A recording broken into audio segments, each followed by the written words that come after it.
Este tercer juicio por delitos de lesa humanidad ante el tribunal integrado por Alberto Carelli, María Paula Marisi y Julián Falcucci. Ayer declararon dos testigos víctimas que, dieron sus testimonios sobre lo que vivieron durante la última dictadura cívico-militar. Una de ellas fue Inés Milka Guillaume, que tiene 67 años, es docente jubilada de física.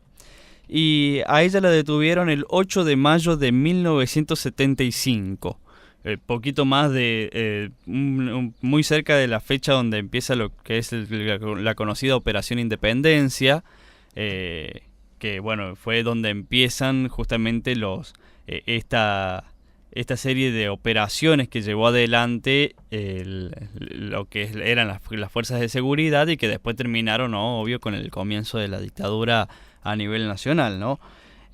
Como decía, la detuvieron en mayo del 75, cuando ella estaba saliendo, estaba inspeccionando una casa que se estaba construyendo en el barrio Los Olivares, cerca del Campo de los Molinos, muy cerca de lo que es el Club Hípico aquí en San Luis.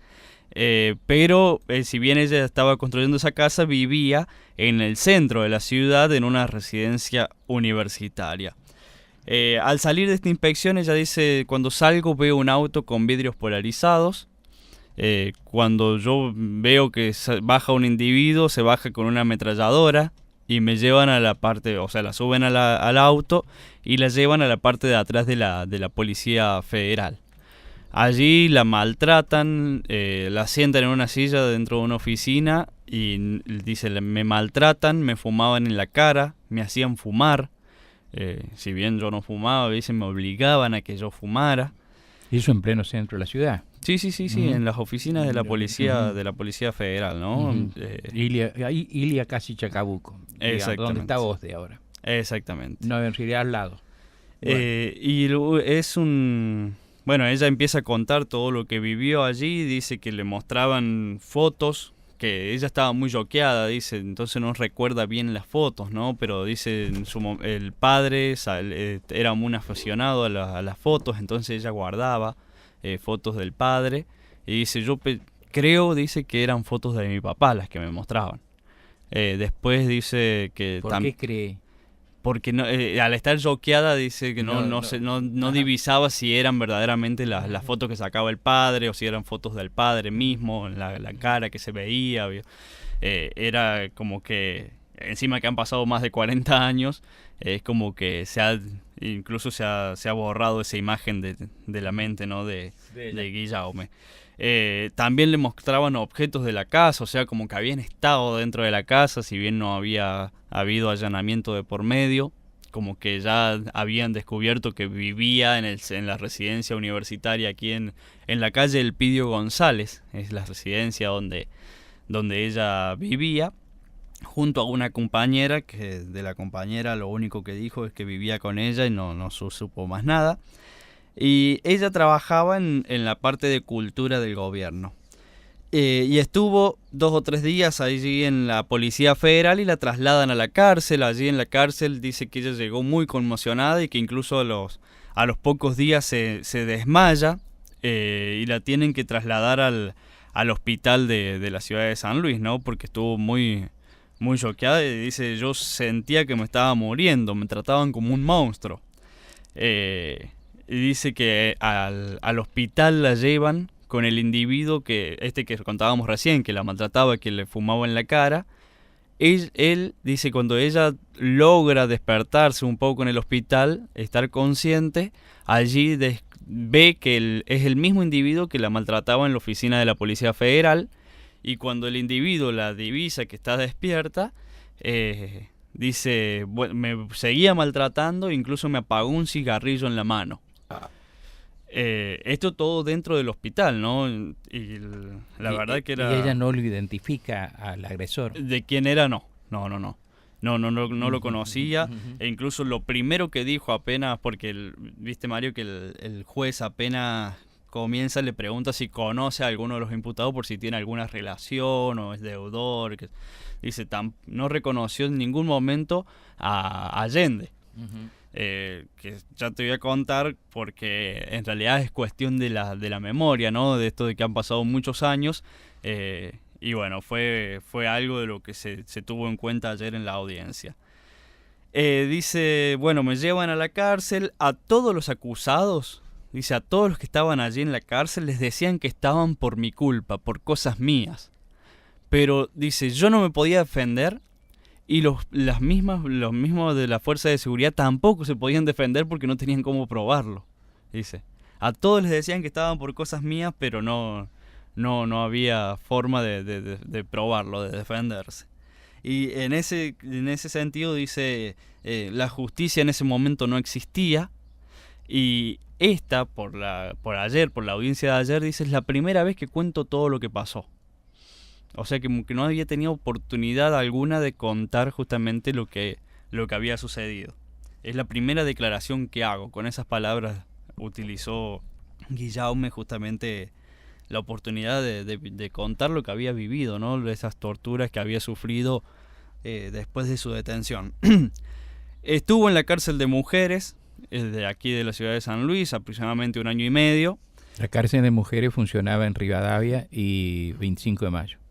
Muy bien. Y la trasladan a Mendoza, a una cárcel de máxima seguridad que había y que, bueno, allí llevaron a varios de las personas víctimas de la última dictadura.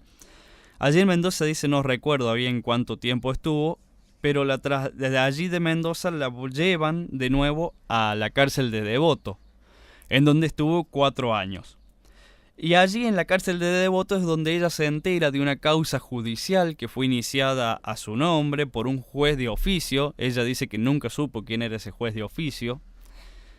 Y que ahí, ya estando en la cárcel de Devoto, logra tener un contacto con su padre. O sea, todo este tiempo de San Luis, Mendoza y hasta un tiempo de Devoto, ella nunca había tenido contacto con la familia. ¿Cuánto tiempo? Y aproximadamente son unos, uno saca la cuenta, son unos 4 años aproximadamente. Ella estuvo presa. Durante 4 años ella nunca tuvo contacto con la familia. Exacto, ella estuvo presa 6 años, o sea, el año y medio aquí en San Luis, más lo de Mendoza, que no le calcula cuánto tiempo estuvo porque había perdido noción del tiempo. Que ella dice puede haber sido 1 año y medio más lo de Devoto, que son 4 años. Uno imagina, dice, porque lo de Devoto fue aproximadamente un tiempo también, al año, por ejemplo, que estuve en Devoto, dice, ¿no? ¿Ella perdió la noción del tiempo? Sí, adentro de lo que era la cárcel, dice que ella se da cuenta también de cuándo salió, porque dice, salí y al año fue lo de Malvinas. Ella sale en el 81. Dice, y al poco tiempo fue lo de Malvinas, dice, entonces yo le calculo que es algo entonces en el 81. Ella no sabía por qué estaba presa. No, nunca supo por qué estaba presa. Ni tampoco, y bueno, ahí es y donde... No, y no había actividad en su causa. ¿Sabes por qué? Porque mira, acabo de leer una nota conmocionante en el New York Times. La leí ayer. Ajá. Es de un mexicano, viste, que lleva tantos años en la cárcel sin actividad procesal alguna, que el tipo perdió la noción del tiempo, y la muestran internacionalmente como uno de los hechos de violación de los derechos humanos más grandes. Claro. Tremendo, porque pierden sentido de la realidad. Sí. La gente encerrada sin saber por qué está encerrada pierde sentido de la realidad. Al punto que sigue haciendo juguetes para sus hijas, en este caso, cuando sus hijas ya son personas mayores. Claro. Bueno, por eso me vino a relación cuando ella dice que no sabe cuánto tiempo tuvo, que perdió la noción del tiempo. Sí. Que se ubica históricamente después porque sale y está a 1 año de Malvinas. Claro. Totalmente, y es increíble, ¿no? Y dice, ahí en Devoto me inician una causa judicial por este juez de oficio que nunca supo ella quién es, y ahí es donde entabla contacto con el padre era radical, y dice, ella le pide al padre, como era radical, que tuviera contacto con el juez Domeniconi, que también tenía relación con la Unión Cívica Radical. Entonces le dice para ver si Domeniconi como juez podía actuar para involucrarse en esta causa judicial que le habían armado desde los militares, ¿no? Y dice, en toda mi detención no apareció ningún juez relacionado a la causa, no me tomaron ninguna declaración. Sin embargo, después el tribunal dio a conocer que sí había una declaración indagatoria que le había tomado el juez Allende en agosto del 75, a los poquitos meses que ella había estado detenida allí en la cárcel de mujeres aquí en San Luis, ¿no? No estamos hablando de Mendoza o de Devoto. Dice, aquí en San Luis sí hubo una declaración indagatoria ante el juez Allende, que ella no recuerda, sí dice reconoció su firma, que dice, en un momento dice, yo firmo con garabatos, ¿no? Haciendo la forma de una firma normal. La firma de esa declaración es un hombre. Entonces dice, ahí está mi letra, pero no sé bajo qué situación habré firmado, no lo recuerda, dice.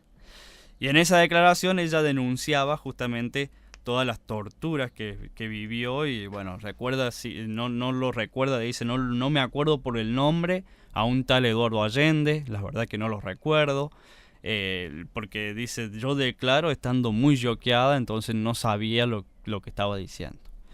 Esa fue la declaración de ¿Cómo se la veía Inés ella? Milke. Como fue mediante videoconferencia, yo se la veía, en realidad se la sentía, ¿no? Porque nosotros escuchábamos. Porque vos no podías, no tenías acceso a No la teníamos imagen. acceso a la imagen. Muy nerviosa pues, de no saber, permanentemente le pedía perdón al tribunal de no poder acordarse de todo, ¿no? Y por ahí dice, si yo estoy cambiando, porque cuando les empiezan, a ver, vamos a poner en claro. El tribunal ya cuenta con un montón de documentación, expedientes, declaraciones, que bueno, que estos testigos ya han dado en su momento, ¿no? En el 75, 76, adelante del Consejo de Guerra.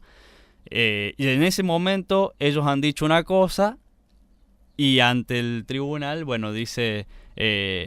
bueno, hemos dicho, podemos llegar a decir otra cosa, entonces dice, pido perdón si cambio algo, no es que esté mintiendo.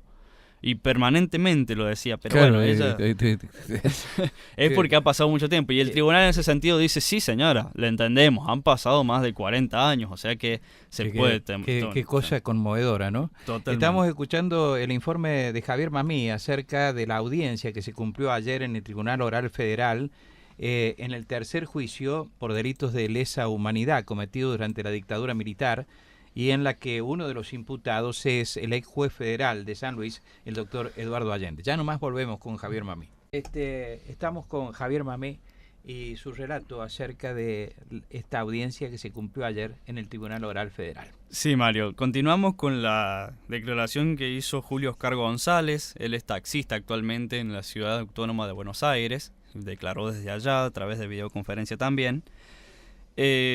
Y fue muy emocionante en un momento. Él era uno de los mejores amigos de Pedro Valentín Ledesma.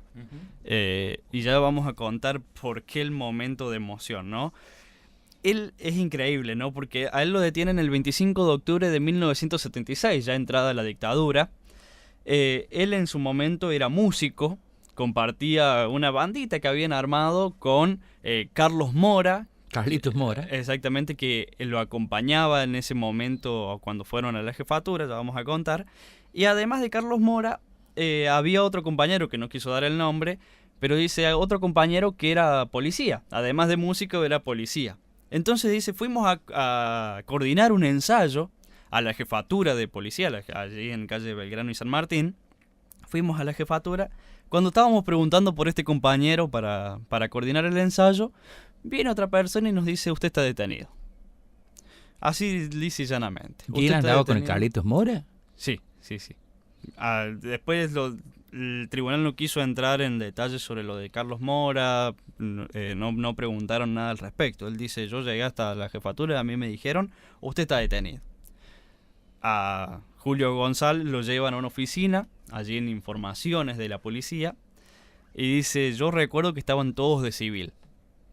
Reconoció a un tal oficial Becerra y dice al nefasto comisario Pla, capitán Pla. Y Becerra, que era jefe del departamento de inteligencia. Exactamente, el jefe de departamento. Dice, lo que me pedían era saber de unas armas y que diera nombres. Y él decía en qué se la afinan. Dice, claro, porque dice, usted está involucrado con que tiene armas. Dice, yo no tengo armas, acabo de llegar con un libro de García Lorca que me lo acaban de dejar cuando me detuvieron acá, dice, ¿no? Y dice, nunca más supe de ese libro, que uno siente, dice, como que cuando no te devuelven el libro, ¿viste? Pero bueno, más allá de la broma que hacía. Prestado. Sí. Dice, fue muy, muy tenso lo que vivió allí en la oficina de informaciones de la policía. Dice, había un cajón que ante el shock que yo tenía, dice, había un cajón pegado a la puerta de esa oficina que yo asocié con un ataúd. Dice, ¿no? Muy, muy choqueante. Allí en las oficinas de Lavalle y Colón, porque dice, de la jefatura me trasladan a la oficina de Lavalle y Colón, sí, donde estaba está el edificio de la Caja Social. Donde está el edificio de la Caja Social. Ahí funcionaba investigaciones. Sí, allí estuvo 3 días. 3 días y lo trasladan a la cárcel, en donde compartió celda con Juan Cruz Sarmiento. Él era compañero de celda de Juan Cruz Sarmiento, que dice, a mí cuando yo llego a la cárcel, a mí ya dejan de torturarme, dejan de golpearme, pero a Juan Cruz Sarmiento, dice, le daban por todos lados, e incluso yo era como el médico personal de él porque llegaba quebrado, muy golpeado. También dice que compartió espacio con Aníbal Oliveras, con Américo López, que era un mexicano que también estaba detenido políticamente, y otras 20 personas que no se acordaban mucho. Y dice que lo asociaban con la familia Garraza, porque estaban involucrados en la causa de Ana María Garraza, dice, porque eran unas armas que habían encontrado. Dice, y sin embargo, dice, yo conocí a Ana María Garraza y a Catalina. A Catalina Garraza porque era novia de mi mejor amigo Pedro Ledesma, dice, ¿no? Y ahí es donde estuvo el momento de emoción. Julio González se largó a llorar también un buen rato y pedía perdón, ¿no? por lo que estaba ahí viendo. Y dice, estuve en la jefatura con el oficial, lo vuelven a llevar a la jefatura para tomarle declaración, vamos a ponerlo entre comillas, porque dice, estuve con el oficial Orozco. Uno de los torturadores. Exactamente. Y dice, en realidad Orozco, dice, si bien era parte de toda la fuerza de seguridad, era el que hacía de bueno, como el que lo mandaban a hacer el papel de bueno. Y dice, empezó a escribir una declaración con un arma en la mesa, que incluso a mí, dice, en un momento él se va de la oficina y me deja el arma en la mesa para ver si yo quería escaparme, si quería suicidarme, para ver qué decisión tomaba, ¿no? Quería matar a alguien. Claro, totalmente. ¿Y él militaba en política o no? Él trabajaba en cultura del gobierno, pero en ningún momento dijo yo militaba en política, no lo dijo. Él dijo que en ese momento trabajaba en cultura del gobierno de la provincia. Claro, sería de la gente que fue designada durante la gestión de Sosa y que se la identificaba con la izquierda peronista, ¿no? Claro. A lo mejor, no sé. Y a Orozco le dice, te conviene firmar para el bien de tu vida. Es la declaración que había empezado a escribir, ¿no? Que nunca se la leyó en realidad. Él le dice, tenés que firmar por el bien de tu vida. Y cuando le dice esto, tenés que firmar, ahí es donde le muestra las fotos de Pedro Ledesma. Dice, ahí es donde se le haga llorar él, porque dice, yo lo vi tirado en el piso, todo ensangrentado, y era mi mejor amigo, ¿no? El que estaba sufriendo eso. La foto que le muestran es de Pedro Valentín Ledesma, sí, tirado en el piso, todo ensangrentado. Sí. Dice, a mí nunca se me va a borrar esa imagen de Pedro, dice, mi mejor amigo. Y bueno, ahí es donde ya se desbordó en lágrimas y no pudo seguir contando esa imagen, ¿no? Eso que había vivido. ¿Y qué le habrán querido decir? ¿Esto te va a pasar a vos si no firmás? Y seguramente, ¿no? Él entendía que si él no firmaba eso, yo creo lo que dio a entender también es que si él no firmaba eso, lo terminaban de matar a Pedro Ledesma. Porque ahí estaba golpeado, todo ensangrentado, pero vivo, ¿no? Entonces dice, yo firmé esa declaración. No sé qué iba a pasar después. Él vivió, lo detienen en el 76, lo llevan a la cárcel de San Luis, Después lo trasladan a Mendoza. Si hay algo que tuvo, en este caso Julio González, es muchos traslados para todos lados. Y lo liberan en 1983, el 3 de diciembre de 1983, en Rawson. Dice que se enfrentó al juez federal. O sea que tuvo desde octubre del 76 a diciembre del 83. Sí, sí. Muchos años detenido, incluso ya entrada la democracia. Bueno, casi entrada la democracia. Sin condena, sin nada, ¿no? O sea, hubo una condena que dice no tenían pruebas de nada. Dice, recibió una condena de 13 años de prisión en una cárcel de máxima seguridad. Pero lo importante de aquí también, Mario, para cerrar, y ya escuchamos a Rachid, dice, porque él es trasladado en un momento a La Plata.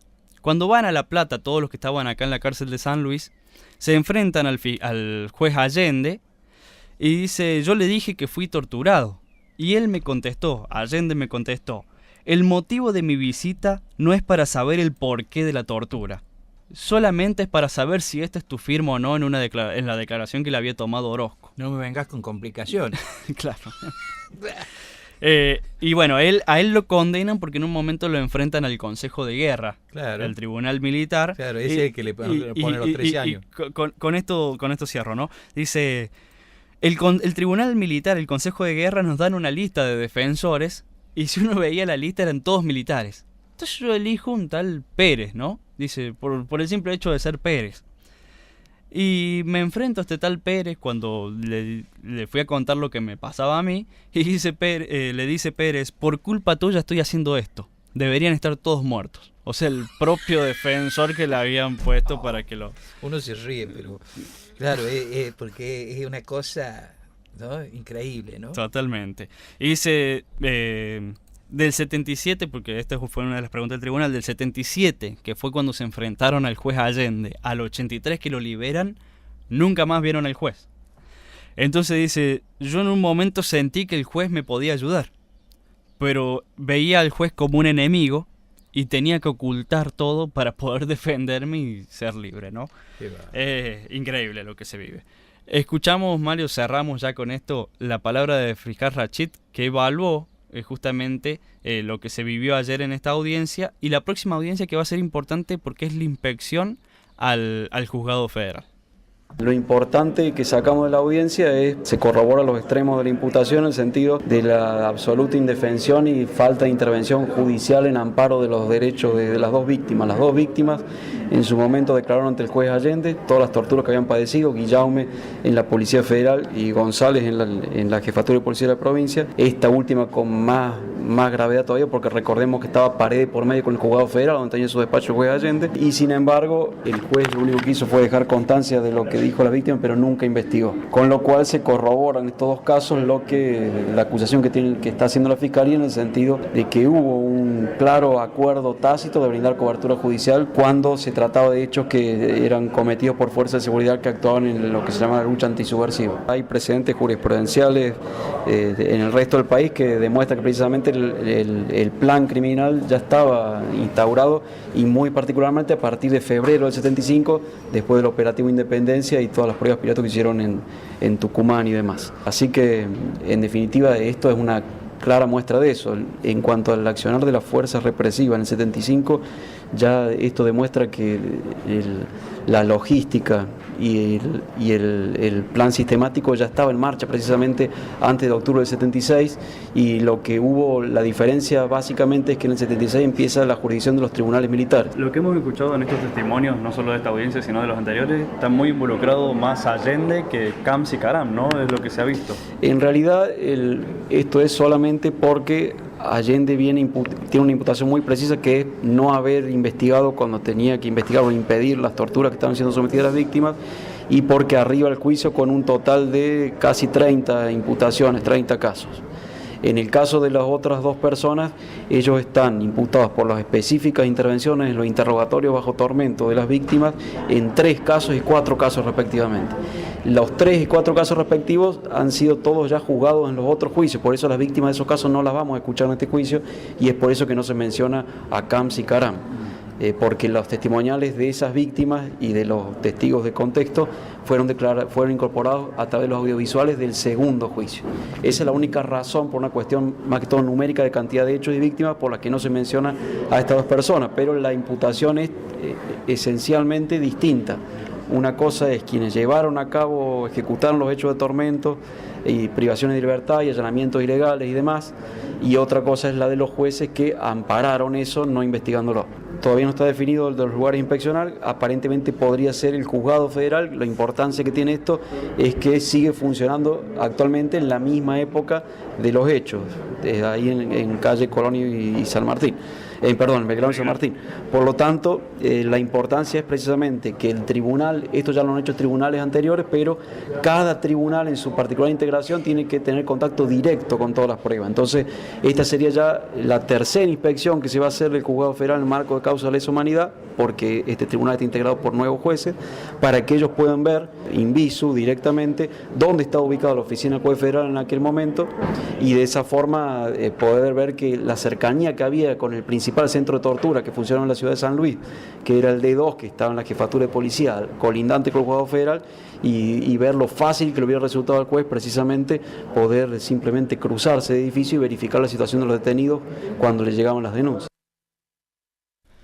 Ahí escuchábamos la palabra del fiscal federal Cristian Rachid. Para cerrar, Mario, próxima audiencia, viernes 30 de noviembre, será esta inspección ocular al juzgado federal, teniendo en cuenta que el tribunal es un tribunal netamente nuevo con relación a los del segundo y primer juicio, y es posible que no esté presente todos los 3 jueces que integran el tribunal, sino aunque sea uno de ellos, para realizar esta inspección, de la cual no se dieron más detalles y más llegado a la fecha se podrán conocer.